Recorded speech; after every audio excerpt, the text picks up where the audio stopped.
It's me. And me. And her. But mostly me.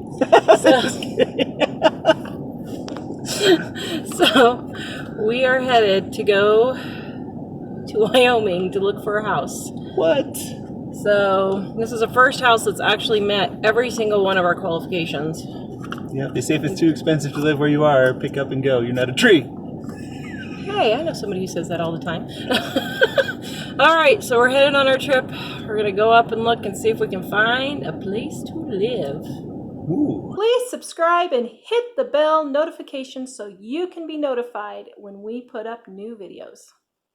Hello, I am Tara, the author of the Dining on a Dime cookbook, where you can eat better, spend less. We have a new hardcover with full color pictures and over 1,200 recipes and tips to help you save money on your grocery bill. Check it out at livingonadime.com.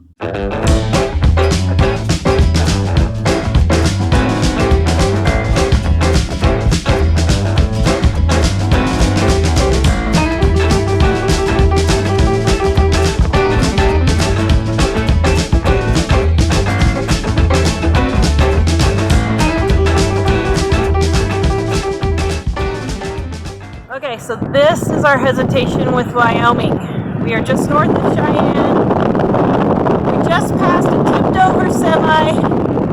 The wind never stops blowing here. So I lived in southeastern Colorado, so I know what never-ending blowing wind is like, and it really gets on your nerves. But where we're looking, hopefully it isn't this bad. But yeah, it's blowing a lot.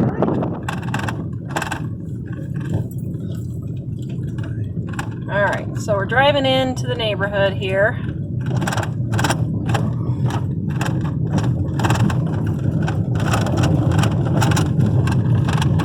So there's a mobile home. There's a mobile home. We have a lot of vehicles and things laying around. Yeah. And there's a not so great house. So here's the problem with the neighborhood. I have nothing against mobile homes, but these houses are significantly less than the house that we're looking for. So having from a property value perspective, Yeah. that means the more expensive house is going to be brought down in its value by that right there. Yeah, stuff like that is going to bring down your property values. And the problem is, like, that one's nicely maintained, but it's still, this is like $170,000 house. And the one we're looking at, oh, yep, you're right, is a $500,000 house. Well, it's not really worth it. Shoot, fire.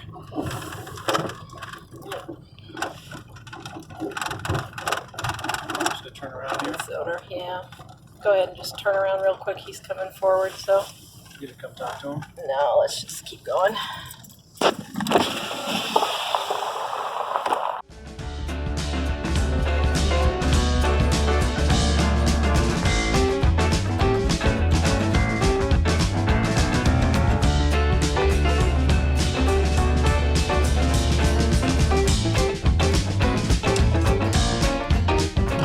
So here's the thing.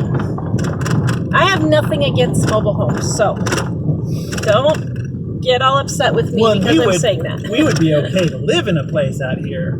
Yeah. It's just that if we ever have to sell it, It's going to be a big problem. If we had to pay as much as that for it, when the other properties are a lot less priced, and people have to drive by a lot of stuff outside of people's houses just kind of laying around, then even though we would live in an area like that, the chances are if we had to sell it, we would be sitting on it for a long time. And how do we know that, dear? See there, it's a nice house, but they're working, I think they have like a sawmill business or something like that.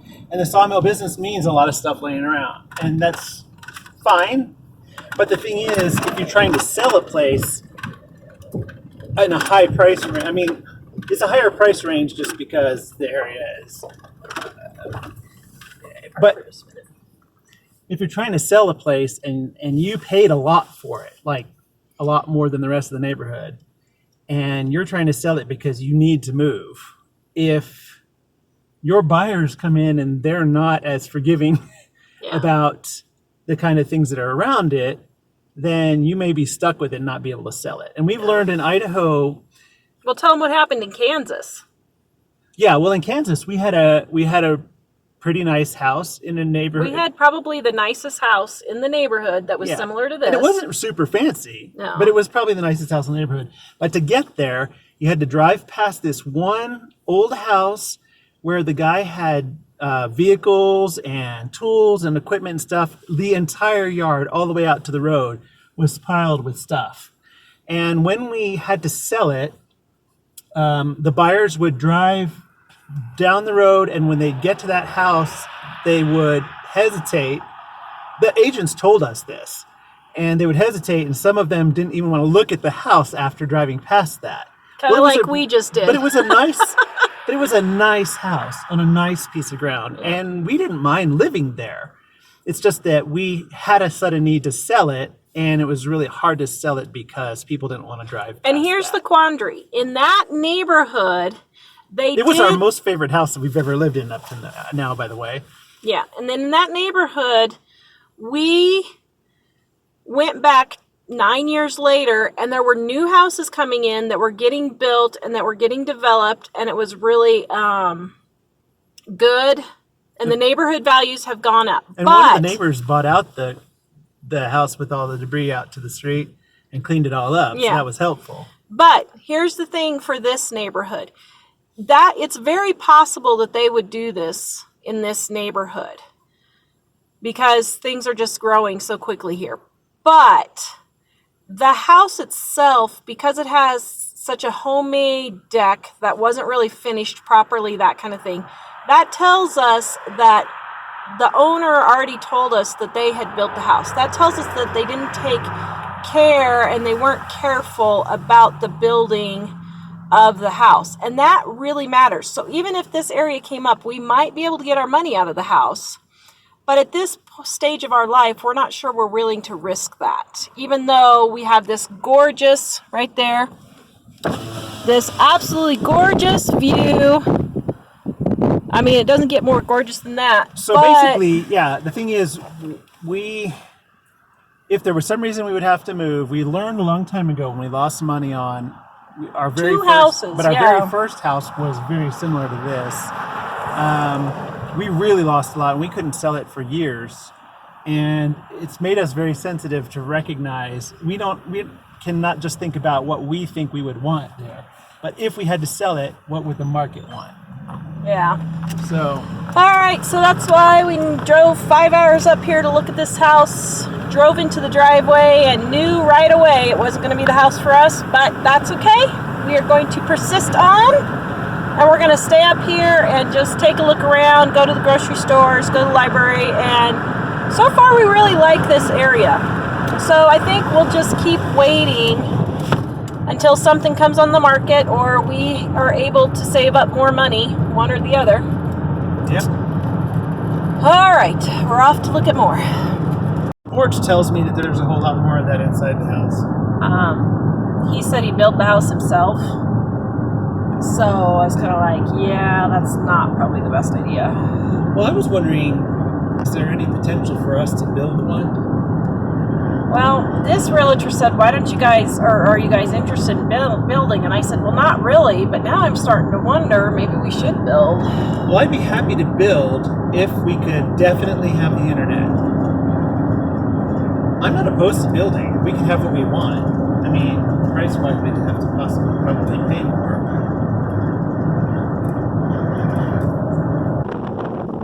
Okay, this is the Wyoming wind.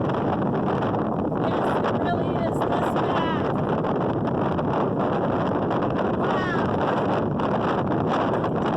Wow. Okay, so we walked through the grocery store just to see what the food prices were like. 'Cause this is a smaller town, and we've lived in small towns before, and we know the prices are usually higher. And yes, they were higher, but they still had several things that were good sale prices. So like they had roast, that's the same sale price I pay in Colorado.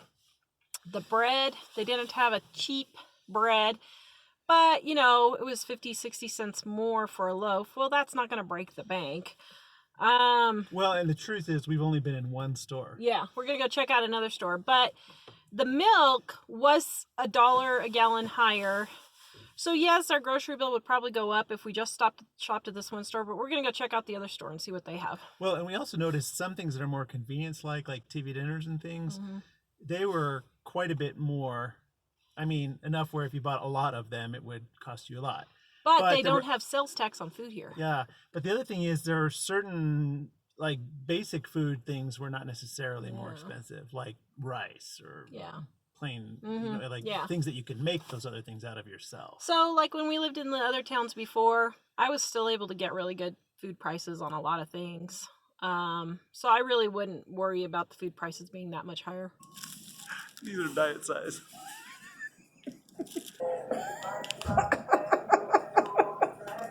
Oh my goodness, that is so cute. I just found a Christmas present. Christmas is coming. If anyone happened to want to put something in extra for Christmas for Mom. So the grocery store has a whole fabric section. And a whole quilting section. So they must do a lot of quilting. And then, oh, what did you find? You'd find this here. And a whole scrapbooking section. Holy cow. The long winters.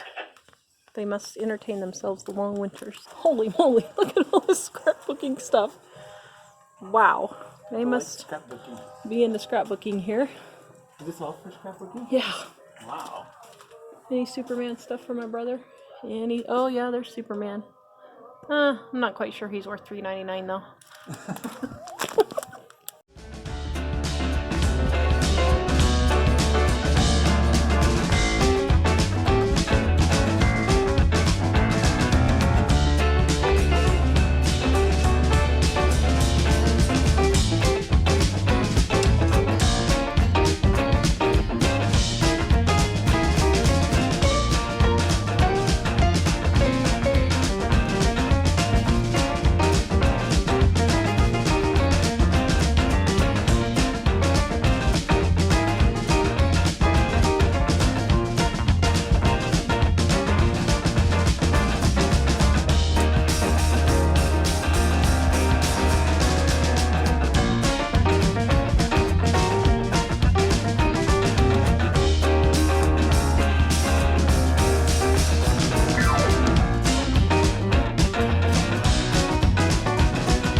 Oh, wow. So we could harvest it, but we could put them in the storage place easier. Does it look as This big as is, you thought? yeah, this is way bigger than I thought. See, so sometimes, that's why you gotta see them. Sometimes they're bigger. This kitchen is spectacular. Oh, wow. The thing is, these windows I've That never seen anything to eat in them, and I've never seen them. There's a canoe. They're not pests. I mean, they're pests because they're everywhere, but, and then they die. How big is this property? It's 3.33. Does it go over I don't think it covers the pond. That's little bridge. Huh? There's a little bridge going to the other side.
Oh, honey, look at the traffic on the road. Isn't it beautiful? It's just beautiful. Yep. Oh, honey, if that could be our neighbors. The cemetery. Look up at the sky. Why? The sky is awake, so I'm awake. Oh, listen to you.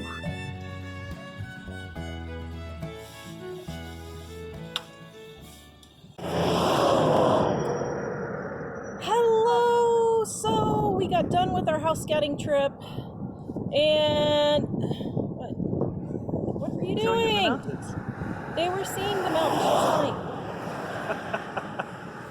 Okay, so stop pinching my butt in the middle of a video.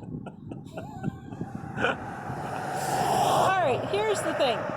We really loved the one house. It had trees, it had 2 ponds, wood fireplace with a huge wood stone fireplace, beautiful kitchen, huge great room with kitchen and fireplace and everything, tons of windows. Deer kept walking through all the time, but there was no place to put the books. We would have had to build a storage shed at the end, a shop at the end of or at the beginning of the entrance, I guess you should say. A semi would have had a hard time getting in there for the book deliveries. It could have been done, but we would have had to give them a very large tip too. And it would have been about a half-hour drive to town. which is a little bit more than we really want to do. Beautiful scenery. I mean, you could just sit in this beautiful Hallmark yard, but it was a good 25 minutes to town. Which, and, doing that once in a while is okay, but doing that 3 times a week or something. Well, we'd have to do it 5 times a week to take Jack to school until he could start driving. And then the road was really iffy, so after he started driving, I would be kind of concerned about him going off the edge. That particular town was higher in elevation, so it was really snow-covered and slick and icy at that time. Yeah. So. Well, and here's the thing. The house was really kind of convoluted. It had a beautiful main floor, but it had additions that made the house 4,000 square feet, so that would have been nice, but there was no garage. We would have had to do about $350,000 worth of improvements if we added a shop with a guest house for Mom to live in, and then if we added a garage. But it's 3 lots, so we could have divided it, and if we needed to move, we could have sold Mom's house in the shop separate from our main house. So, well, one thing to consider on this is we would like to not move again after that. So that's one thing, but there's always the possibility something could happen. You guys and know our life. You have to move. You know our life. This house was kind of expanded in a way that would be difficult to find somebody that would want to buy it. Yeah. So we had to we were kind of considering that as well, that if we needed to sell it, this one would have been difficult Always to sell. have an exit plan. Yeah. And even though crazy houses are really cool. It was really cool. It was really cool. And like our friends, we love you out of Goshen, but to resell a dome house or something like that, we saw one of those here. We were like, the problem is if something happened and we had to resell it, if something happened with one of our kids or you never know. We've had all kinds of things happen. It just would not be a good resell thing. So we're waiting for now, although, oh man, it was so beautiful. It had my trees, and it had ponds and a creek. We didn't completely say no, but it's not probably going to be the best thing for us, probably. Oh, but it was so beautiful. It was just beautiful. Okay, so that was our house hunting trip now. We have decided to cut out everything in Colorado. We are not going to even look in Colorado anymore. Wyoming, it is for us, honey. Okay. There you go. So we just love it up here. Way less traffic. Wyoming, here we come. Now we just got to wait for the right house. livingonadime.com